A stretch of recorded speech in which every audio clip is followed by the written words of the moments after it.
Shalom jemaat Tuhan, selamat pagi. Tuhan Yesus memberkati kita semua dimanapun Bapak Ibu berada. Kita sedang mendalami bahwa ketika kita mulai menghidupi, menghayati firman Tuhan, cirinya adalah kita akan berubah tujuan hidup kita. Pandangan kita akan berubah.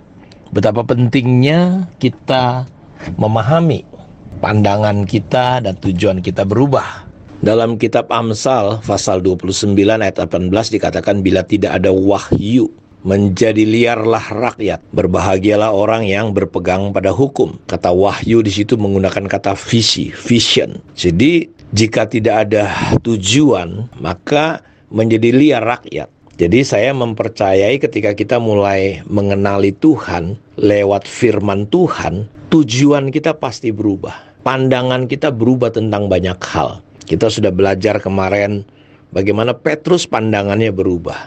Tujuannya berubah, yang tadinya ikan menjadi tujuan dan fokus hidupnya, dia mulai menjadi fokusnya adalah manusia. Ikan yang tadinya begitu bernilai ditinggalkan semua. Dia punya value pandangan yang baru. Kita lihat Musa, bahkan dia rela menderita. Demi apa? Demi rencana Tuhan, demi umat Tuhan. Dia tidak lagi mempertahankan apa yang dulu dia nikmati, dia tinggalkan semua. Demikian juga dengan Paulus. Jadi ketika kita semakin menghayati, merenungkan firman Tuhan, destiny, tujuan hidup kita pasti akan berubah. Karena itu coba kita periksa, kita cek apakah kita mengikut Tuhan, melayani Tuhan, cerita firman Tuhan, tetapi ternyata arahnya masih diri kita, ego. Kristus mati untuk semua orang supaya mereka tidak lagi hidup untuk dirinya, tapi hidup bagi Kristus. Seperti apa aplikasi hidup sehari-hari kita, hidup bagi Kristus itu? Tentu harus berbeda. Kalau dulu pusatnya ego, pusatnya diri kita, sekarang kita harus mulai pusatnya adalah Kristus. Demi Kristus, kita harus rela melepaskan banyak hal. Ketika ada murid-murid datang, termasuk Petrus, "Guru, kami ini sudah lakukan ini, meninggalkan rumah ini." Dan Yesus berkata, kalau tujuannya adalah kerajaan surga, maka pada masa ini juga Tuhan akan membalaskan 100 kali lipat. Dan pada hari terakhir dia akan memberikan kehidupan yang kekal. Walaupun berkat yang Tuhan berikan itu disertai dengan penderitaan dan aniaya, Tuhan gak akan pernah berhutang budi. Karena itu kita coba lihat, kita perlu mengevaluasi ulang, mengulang kembali, mendefinisi ulang perjalanan hidup kita, pelayanan kita. Bahkan gereja hari-hari ini perlu untuk mendefinisi ulang tujuan daripada gereja itu. Nah, saudara bisa bayangin kalau apa yang disebut anak-anak Tuhan, Kristen, gereja, tujuannya adalah untuk hawa nafsunya. Ya, ada sebuah survei mengatakan bahwa gereja bisa terjebak hari-hari ini, ya 50%, menjadi gereja-gereja yang palsu, sekuler, yang fokusnya itu hanya membangun diri sendiri, membangun nama. Saya ingat satu hari ketika saya pergi ke Jakarta melihat pelayanan ya sahabat saya, dan waktu itu mereka sedang menyiapkan sebuah gedung yang bisa membangun 3.000 orang untuk tempat ibadah 3.000 orang.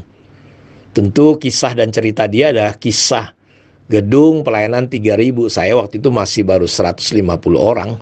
Dan di akhir pembicaraan kami dia berkata gini, "Pak Dion, ingat ya, jangan bangun kerajaan sendiri. Kamu sedang bangun apa itu penting."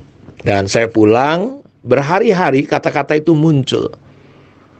Kamu ini sedang bangun apa? Kamu ini sedang mau kemana? Jadi kita perlu mengevaluasi ulang. Di dalam kepengikutan kita, bergereja kita, gereja-gereja, perlu mengevaluasi ulang. Kita ini sebenarnya mau kemana? Kita ini lagi ngapain? Apa yang kita bangun? Ya, saya percaya bahwa ketika kita menghayati firman, menikmati firman, tujuan dan pandangan kita pasti berubah. Dan waktu itu saya sadar, tanpa saya sadar, saya dulu punya cita-cita pengen punya gereja besar, ribuan orang, punya cabang di mana-mana. Saya jadi terkenal, pendeta yang terkenal, naik mobil mewah. sehingga semua orang tahu siapa saya. Ya, saya tanpa sadar, saya bangun Babel. Saya membangun diri saya, kerajaan saya. Apa kata orang? Jadi pelayanan itu hanya bungkus luar, di dalamnya hanya ambisi saja. Akhirnya Tuhan ingetin, kamu ini sedang bangun Babel. Sejak itu saya berubah. Saya berusaha membangun hubungan dengan siapapun. Ya lebih bagus kita saling menolong, saling mengasihi. Tidak seperti sekarang kita lihat gereja, wah luar biasa. Bangga dengan cabang-cabang, nggak salah. Tapi persoalannya, apakah kota-kota di mana gereja-gereja kita ada, organisasi kita ada, semakin berubah kota-kota kita. Nah, tanpa sadar semua sedang membangun kerajaan diri sendiri. Nama-nama organisasi sendiri. Bukan bendera Kristus, tapi bendera organisasi. Karena itu kita perlu mengevaluasi ulang mau kemana nih. Ya, kita sedang arah kemana. Ini penting. Karena tujuan dan pandangan kita, semakin saudara mengenal Tuhan, kita akan makin berubah. Pandangan dan tujuan kita. Lihat Paulus, lihat Musa, ya, lihat Petrus, lihat murid-murid yang lain. Dulu mereka tujuannya cuma ambisi, uang dan segala macam. Tapi ketika mereka menemukan Tuhan, tujuan mereka berubah. Yang tadinya untuk diri sendiri, kebanggaan diri sendiri. Paulus berkata dulu, kalau dilihat aku ini hari ke-8 sudah disunat, murid Gamaliel, begini-begini. Ya, dia ceritakan, tapi ya, ketika dia berjumpa Kristus, Filipi 3 berkata, yang kuingini dalam hidupku ialah mengenal dia. Dan ketika dia mengenal Tuhan dengan benar, dia melepaskan banyak hal. Dia melupakan semua yang ada di belakang. Karena itu coba cek, saudara ini sedang mau kemana? Bangun apa? Tujuan kepengikutan kita. Kita mau kemana? Ya, saya berdoa Tuhan singkapkan sehingga pandangan kita bisa melihat kekekalan. Ya, kita bisa semakin kuat, bersehati, saling mengasihi. Ya, bukan sebaliknya saling bikin masalah, perpecahan, gosip.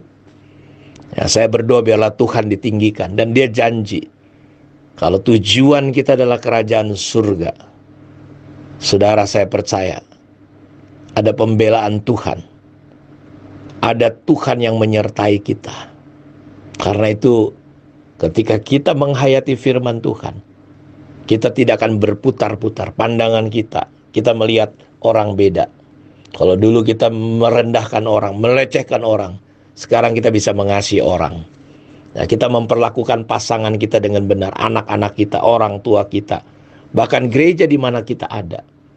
Kita akan perlakukan dengan benar. Kita menjadi orang-orang yang mengasihi dan mencintai Tuhan, mencintai jiwa-jiwa, mencintai gerejanya. Kiranya Tuhan Yesus memberkati kita semua. Mari kita tunduk kepala, kita berdoa. Bapa, terima kasih untuk kemurahan dan anugerah-Mu. Lawat dan tolong setiap umat-Mu dimanapun mereka berada ya Tuhan. Biar pandangan kami diubah, tujuan kami diubah. Engkau sudah mati supaya kami hidup tidak lagi kepada diri kami, arah kami. Fokus kami bukan kepada diri kami, tapi fokus kami kepada Tuhan. Singkapkan Tuhan, bukakan selaput-selaput yang menutupi hati kami.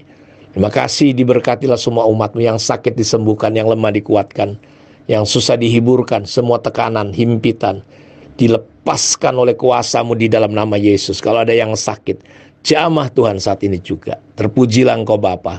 Dalam nama Yesus kami berdoa. Amin. Tuhan memberkati kita semua. Shalom.